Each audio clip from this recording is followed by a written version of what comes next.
Yomi BAVA METZIA, Daf Yomi heart attacks, Oonאת, Dvarim. Heart attacks we normally think are passive things, they're things that happen to you. But sometimes we attack our hearts. Not that our hearts have a heart attack, sometimes we attack our hearts. And worse than that, sometimes we attack other people's hearts. And there's the seriousness of that is something we'll be able to understand today with the help of a new friend. I discovered a new friend this morning. I'm so excited. He's a Moroccan friend from the 12th century, the time of the Rambam. And he lived in a little town outside Marrakesh in Morocco. And he was only discovered, published very, very, very recently, only just over 10 years ago, that we've had access to him. And through his work, we'll understand this Gemara with a slightly different angle that'll be rather important. The Mishnah starts off on Daf Yomi and says, "Kashem she'ona'a b'mekach u'memkar kach ona'a b'dvarim." Just as you can have ona'a, this concept of exploitation, in the area of commercial transactions, so you can have it in verbal transactions, in communication. You can have exploitation in communication, which is a natural flow from our work yesterday, where we understood that there are two different things. There's the Isur of Oonah, which is the spiritual side of it, the Torah, the halachic side of it, and then there's the commercial side of Mekach Ta'ut, of the possibility of being able to back out of the contract, which is the consequence of Oonah. And yesterday we discussed, are these two different concepts, one a matter of commercial law and one a matter of the laws of Oonah, or is the right to be able to cancel a contract or demand part of the money back, is that a natural outflow, one of the aspects of Oonah itself? And once we understand that Oonah is not just a commercial issue, it's not just a quantitative thing, but how much did you charge for the article? It's more than that. And you remember, if we go back a couple of weeks into my introduction to Oonah, to the second half of Perek Hazov, we talked about the fact that the real problem with Oonah is how it makes the other person feel. That there's a problem of integrity and honesty, that's the commercial side. So he can recover, he can reclaim, there are things that you have to do to fix it. As we said yesterday, you've got to be metakenet ha'avla. You've got to correct the qualitative deficiency in the transaction. Just as sometimes you have to correct a quantitative deficiency, you have to correct a qualitative deficiency, and we learned that yesterday. But it goes more than contractual deficiency and commercial deficiency. It goes into the area. Oonah really is about, the idea of Oonah is you make the other person feel worthless. That's how one feels when one feels exploited, when you feel taken. We talked about that Israeli word, feeling like a friar. When you're taken advantage of, you feel worthless in the eyes of the other person. And it's that lies at the core of the Isur of Oonah. That being the case, our Mishnah says that it's not just commercial. It so happens that there's a whole impact commercially and there's a consequence commercially, but it's not just a commercial concept. In day-to-day communication between people, you can have Oonah as well. You can make somebody feel worthless, and that's the Isur of Oonah. Where do we learn it from? Let's go back to the Psukim. So we have all these different Psukim. There are 5 Psukim in Sefer Vayikra, chapter 25, verse 14 to 18, deals with Oonah. And the first part is v'chitim kuru memkar la'amitecha or kano miyad amitecha. If you sell or you buy something to or from your friend, al tonu ish et achiv. Don't cause Oonah one to the other. That's clearly commercial. But then the Torah repeats 4 sentences later, V'lo tonu ish et amito v'yareta me'elokecha. Do not exploit one man his friend. You shall fear God. Ki ani Hashem Elokechem. And we learned that posuk again at the beginning of the laws when we did Oonah at the beginning, that I'm the God of both of you, and so on. On that is where we learn this whole area from. The Mishnah goes on, and so does the Gemara, to discuss examples of exploiting people verbally. Asking somebody for the price of an article when you have no intention of buying it. And you're not doing market research either. You're wandering in and you ask a price. So somebody has a moment of elation that he's about to do a sale, and then an enormous disappointment. And in that disappointment, there is a feeling of worthlessness. When a salesperson is rejected, it's very hard for the salesperson to learn they haven't rejected me, they've rejected my product.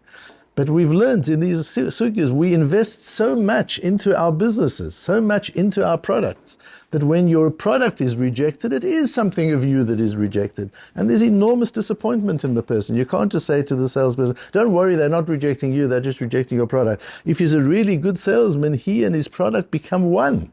If one were to say to Steve Jobs in the early days, as they did, this is a crazy idea, these Apple things. His identity was wrapped up with this. This wasn't just, okay, so you don't like my product, so buy Microsoft. That's not what it was. You're rejecting the very essence of who he is. So with Oonah, we have to be very, very careful, even if it's something as simple as asking a price. A completely different situation. About Tshuva, don't remind about Tshuva of his early days. There's nothing untrue about it. You don't do that. It causes a person to feel worthless. And then the Gemara goes on with many beautiful, very subtle examples of Oonat Dvarim, of how you can exploit somebody in communication, not just in business. The Gemara goes on to say, Rabbi Yehuda Omer, Af lo yitle einav ala mekach b'sha'a she'ein lo damim. Don't go into a store and admire an item when you can't afford it, you don't have the money to pay for it. Don't do that. Huh? You go into a Maserati store or a Ferrari store and you admire the Ferraris. Don't do that. Now, if it's the questions in halacha, if it's the way that things are done and everybody knows that people come in and out, sometimes a retail store is like a museum. People wander in and out just to see what the fashion is, what's out there, and people know that that's different. But if there's any way that you could be building up the hopes of the salesperson by being there when you have no intention of buying, that you can't do. That's Oonat Dvarim. Sharei adavar masul lelev, because this matter is in your heart. Only you can know. Did you really intend to buy, but you changed your mind, or did you have no idea of buying? Only you can know that. V'chol davar masul lelev ne'emar bo v'yareitem elokecha, and that's why it says you shall fear God, because only you and Hashem know what your intention was there. Amar Rabbi Yochanan mishum Mishmin Yochai gadol Oonat Dvarim Oonat Mamon. Exploitation in communication is worse than commercial exploitation. Shezeh ne'amar bo v'yareitem elokecha v'zeh lo ne'amar bo v'yareitem elokecha, because it says you shall fear God. For Rabbi Elazar omer zeh begufo v'zeh b'mamono. The one is just his money. The other is the person himself you're assaulting. Rabbi Shmuel bar Nachmani omer zeh nitan lehishavon v'zeh lo nitan lehishavon. In our last shir on Bava Kama, we did this piece of Gemara as well, by the way. If you look back on Daf Kuf Yotes, I think it's the last Daf on Bava Kama, we referenced this piece of Gemara. Says Rashi, what's the Sharei davar masul lelev? Ulefichach ne'emar bo v'yareitem elokecha. That's why it says you shall fear God. Sharei liten tam lama ne'emar bo v'yareitem nakat le'ed. It brings this here to teach you why it says v'yareitem elokecha, thou shalt fear God. V'achikama. This is what it means. Sharei kol advarim halalu ein tovatan v'ra'atan musura la'akir ela libo sheloseh. If you walk up to somebody and you strike them, we know your intention is bad. If you take somebody's money or you cheat somebody in business, we know your intention is bad. But in these cases, it's so subtle and nuanced, nobody can know what your intention is except you and Hashem. And you're responsible, you're accountable to Hashem in this. He could say, my intention was good, but Hashem knows whether it was good or not. I did want to buy it. I thought I might buy a Ferrari. I was thinking of buying a Ferrari. It was crossing my mind. Maybe, come on. You know and Hashem knows that's not what was going on. V'chol davar ha'masul lelev, says Rashi, shel adam, anything which is in a man's heart, ne'emar bo avayarei min hayodea machshavot. Be aware and accountable to he who knows your thoughts. Im lo tova, im lo ona'ah, whether for tova or for ona'ah, for exploitation. And therefore the Shulchan Aruch paskins, based on our Gemara 2, one of the cases here, don't call people by nicknames. Even if they're accustomed to it, everybody calls them by that nickname. Im kavanato levaisho, if there's any thought in your mind to be derogatory in that nickname. If you get any pleasure of denigrating that person by using the nickname, you're not allowed to do it. It's asur. Now, I've got a difficulty with this whole piece of Gemara, the way we've learned it, and that's where my new friend comes in. I've got two difficulties. The one difficulty is, why are we calling this ona'ah, and why is it learned from the same psukim? I understand everything in the Gemara. It's beautiful how the expectations of the Torah, from the Torah of us, the expectations that we're careful, that we're refined, that we're mindful, that we don't mislead people in any way. Beautiful Gemara, I understand it completely. I understand the laws of ona'ah completely. We've learned, we've gone through the sugyas, we understand ona'ah. But why are they both the same? One is commercial exploitation, and one is saying something derogatory. One is that this I understand. The Chofetz Chaim would paskin these halachas in Shmiras Haloshen, how you speak to somebody. This is about musar. This is about ethics and about character. It's not about commerce. Ona'ah in Perik HaZahav. This is the law, the Perik of business. This is finance. So I understand ona'ah comes into it. But why have we spilt over into this musar area of how you speak to people generally, where it has nothing to do with business? Why is it called ona'ah? Call it something else and treat it somewhere else. And the second is Rabbi Loz's point, where Rabbi Loz says ona'at dvarim is begufo. The difference is, why ona'at dvarim, why communication exploitation is worse than economic exploitation? Because economic exploitation, you're just hurting somebody's bank account, which is serious enough, but it's just their bank account. But verbal exploitation, you're hurting the person himself or herself. That's something much more serious. But it's not begufo. You're not touching their body. If it was talking about you strike him, you hurt him, you beat him up, then I understand saying this is gufo, this is mamono. But this isn't even gufo. You haven't touched his body. So those are two of the difficulties that I've had in the sugya. So my friend from Morocco is Reb Zechariah Agmati. Agmat is a little village just outside Marrakesh. And Rabbeinu Zechariah came from that village, 12th century, a long time ago. He was an important Rishon for many reasons. He was at the time of the Rambam, and he communicates with the Rambam, talks about the Rambam. And as I say, we didn't know about him other than by quotation until very recently. And what's really important about him is that he exposes an amazing Rishon that we only have quoted mainly in the Or Zarua, which is a 13th century Or Zarua, quotes Rabbeinu Baruch ber Shmuel me'eretz Yavan. Rabbeinu Baruch ben Shmuel from the land of Greece. And there are questions where he learned. He learned in Chalab, in Iraq as well. An unbelievable Rishon, apparently with the power of language comparable to that of the Rambam. And we didn't have his work. Little quotes here and there, but not even in his words. Whereas this Sefer Haner of Rabbeinu Zechariah quotes a lot of Rabbeinu Baruch. Because Sefer Haner is like an old Shita Mekubetzes. It was one of the first anthologies. He doesn't give much of his own Torah. In Sefer Haner, it's written on the Rif, because in North Africa at that time, they used to learn the Rif more than the Gemara. The Rif was their, Lahavdil was their art scroll of the time. Because they found the Gemara inaccessible, and the Rif was a summary of the Gemara. It was easy, it was short, it was quicker. They learned the Rif. Sometimes they didn't have editions of the Gemara. It was hard to get the Gemara. So they learned the Rif. And he wrote this as a Perush on the Rif, but it's not really a Perush, it's an anthology. And one of the important people that he brings a lot is Rabbeinu Baruch ber Shmuel me'eretz Yavan, who we've been craving to learn about and to know about. And until this was published, it was first published earlier, probably 20 years ago, but not in a very accessible form. The current form it was published was only 10 or 12 years ago. And he brings this Gemara, and he starts off Reish Beis Samach. That's Rabbeinu Baruch Asfardi, is the way he calls him. So he starts off quoting Rabbeinu Baruch. Tanu Rabbanan b'sifro Pashat Pahasinai lo tonu ishet amito v'yaretem elekecha v'geme bo'ona'at dvarim hakatuv medaber ad Rabbi Yehuda omer af lo yitle einav al hamekach b'sha'ah she'en lo damim, etc., etc. You shouldn't even look at the Ferrari if you don't want to buy the Ferrari. And he doesn't use the word Ferrari, by the way. Sharei davar masul lelev u'v'chol davar shemasul lelev ne'amar bo v'yaretem elekecha. That's our Gemara that is duplicated in the Sifri. Perush, it says the Perush is כשתולה עיניו במקח, חושב בעל מקח שלוקחו. וכיוון שאין לו דמים, אינו לוקחו, ומצטער בעל המקח, שהרי מסר הדבר לליבו. What is he saying here?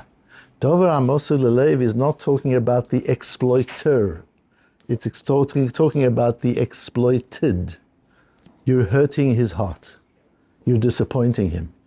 And any damage you do to a person's heart, Hashem knows about.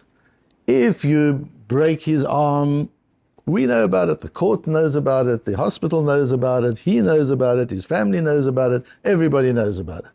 If you steal his money, it eventually comes out, you go to jail, you're in court, it's in the newspapers, it's all over the internet, people get to know about it. But when you assault another person's heart, the only person who knows about it is the person you assaulted. Sometimes you don't even know about it. You did it mindlessly. You didn't even realize what you were saying. You went into a store and you said, how much is this thing? How much is this golden Rolex? And you have no intention of buying it.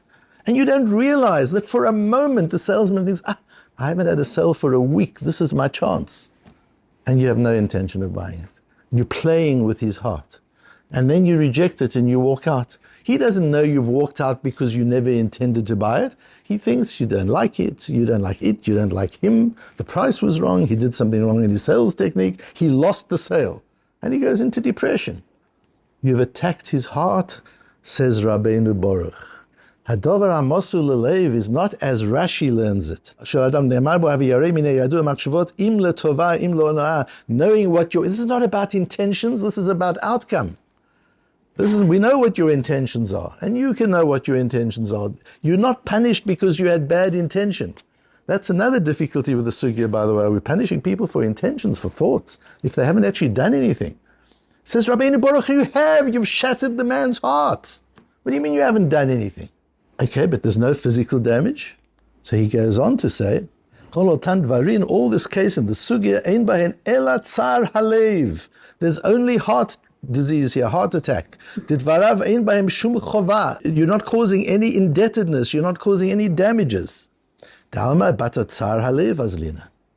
you see from the sugya of ona'ah, and now we understand why it's called ona'ah, because as we said, ona'ah also is not about the commercial damage. The commercial damage is dealt with mekachtos and all the things we discussed yesterday. The real problem with ona'ah is you've broken his heart for a moment. You've disappointed somebody. And you see that Alma Batar Tsar Halev Azlinan. The law of Ona'ah, this Parsha in Vayikra, teaches us that we go after the Tsar Halev, the pain you've caused to the heart. And then he goes on, Rabbi Yochanan, he says, Gadol Ona'at Dvarim v'chulu perush azil sumka v'ati chivra. Because when you embarrass somebody, the color of their face changes. That's why shaming somebody is called whitening their face. Look at this, what he says now, my new friend from Morocco.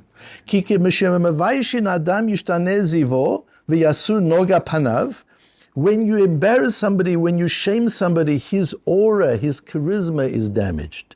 The energy that his face puts out is damaged. You don't feel the same brilliance, you don't see the same vitality. He loses vitality for a moment when you disappoint somebody. The moment he loses that sale, he loses vitality. V'chein oseh hahoreg, like a murderer. Shekivan she'orgo mishaneh devuto. With murder, you do a physical damage. You change the appearance of a person. When he's dead, he doesn't look the same as when he's alive. When he was alive, he was a vibrant, living human being with all the force of life in him. And then you kill him and he's a corpse. Completely different. You make a corpse out of a person for a moment when you shame him. That's what shaming does.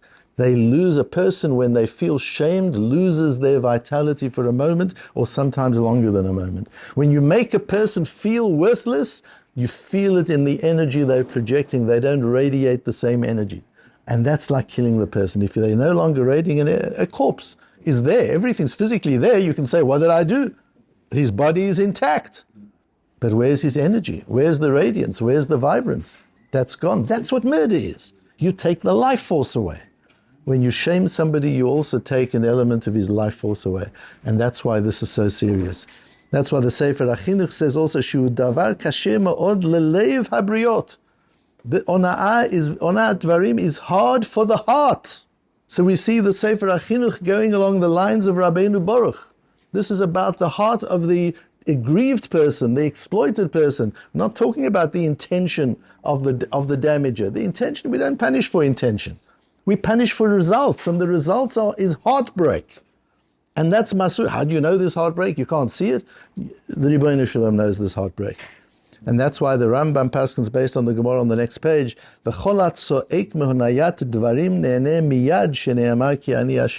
When somebody cries out from his heart, from a broken heart, he's immediately answered. When somebody says, I'm so angry with this person, Ribbono Shel Olam, punish this person, but the Ribbono Shel Olam responds to that.